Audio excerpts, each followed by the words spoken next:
dengan Wahyudin. Dia sudah kuliah sekarang dan akan selesai, tapi semuanya biaya kuliah dari SD sampai dia kuliah itu dicari sendiri, dari memulung, jualan, semuanya dia lakukan. Dan ternyata orang tuanya juga tidak bersekolah, dan dari 8 bersaudara hanya dia yang sekolahnya sampai setinggi ini, yang lain semuanya hanya sampai SD loh. Yang lainnya nggak mau sekolah loh. Aduh, luar biasa. Banget. Ini kita pengen tahu lagi nih. Tadi katanya SMA ke kuliah punya jarak waktu akhirnya 3 tahun.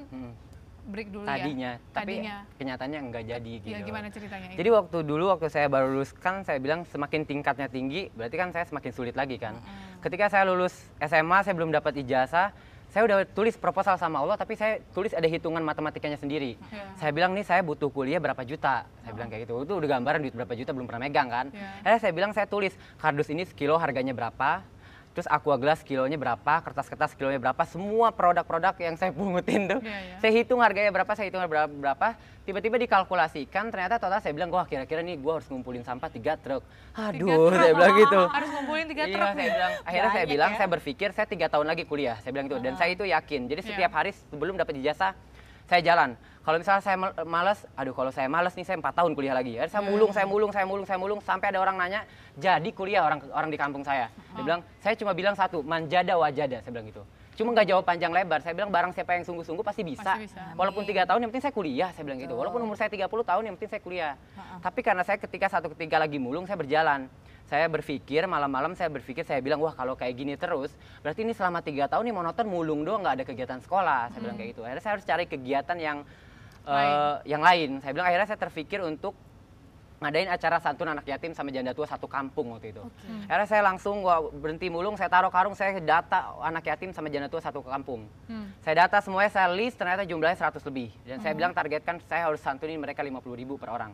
Walaupun dari situ kan saya jualan tuh. Akhirnya saya niatkan jualan gorengan selama berapa minggu itu. Saya niatkan sepeser pun dan 1 buah gorengan pun saya nggak akan makan, saya niatkan untuk disantuni. Dari hasil saya jualan, saya ajak teman-teman saya, ada Rizka ikut juga ke studio, kita dulu ngajarin lukis, saya ajak dia untuk, Rizka kan bisa lukis, ayo Rizka lukis tapi hari ini kita khusus sosial. Nah Wahyu biasa jualan gorengan, biasa jualan makanan, kita jual makanan khusus untuk sosial. Justru kamu jadinya membantu orang nih, padahal kamu sendiri butuh biaya untuk kuliah. Terus akhirnya gimana ceritanya? Ya dibantu Rizka dan mamahnya Ibu Deti, alhamdulillah warga Taman Laguna tempat saya mulung. Nah akhirnya kita nih Ibu Deti keluarin uangnya, saya nggak tahu berapa untuk dia bikin donat segala macam.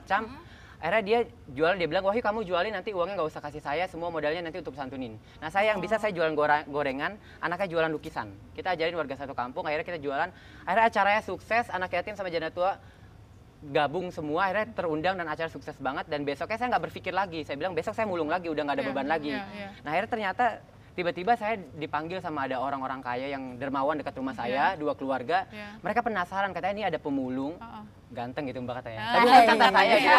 Kata pembantunya gitu Mbak. Kata pembantu bukan kata saya. Akhirnya mereka bantuin kamu. Penasaran dia, akhirnya Wahyu ditanya, Wahyu kamu kuliah kurang berapa? Saat itu kuliah udah daftar hampir tutup semua. Akhirnya saya ditanya kurang berapa, saya bilang kurang sekian juta.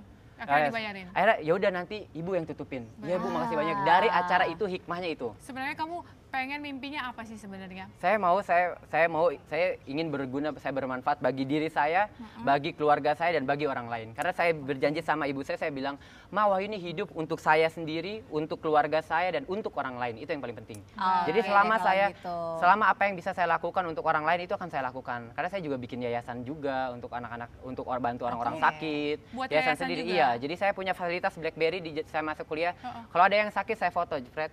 Saya bilang saya update di status nih ada orang butuh bantuan warga kami begini ini. Siapa yang mau bantu silahkan datang sendiri, jangan transfer ke saya nanti saya kaya kalian bingung pemulung kaya. Saya bilang gitu. Baik, tapi kamu pengen jadi S2 juga ya? Ya, saya kuliah insya Allah S2 pasti saya S2. Lanjut terus ya, tetap semangat terus. Semangat luar biasa sekali. Sangat luar biasa ya. Tapi ini kita memilih apa ya, banyak poin-poin penting yang kita ambil sini. Dia memberi, dia mendapatkan. Apa yang dia tabur dia tuh lebih banyak sekali ya. Dan dia nggak mikirin dirinya sendiri, mikirin orang dulu, baru orang lain mikirin dia. Iya, itu benar-benar di luar perkiraan banget. Dan bermimpilah setinggi-tingginya karena itu akan membawa Anda ke satu tujuan. Baik, terima kasih untuk kebersamaan Anda 2 jam ke depan. Terima kasih Wahyudin. Sama-sama Sukses Mbak. terus. Dan kita seperti biasa akan ketemu Senin sampai Jumat dari jam 10 sampai jam 12.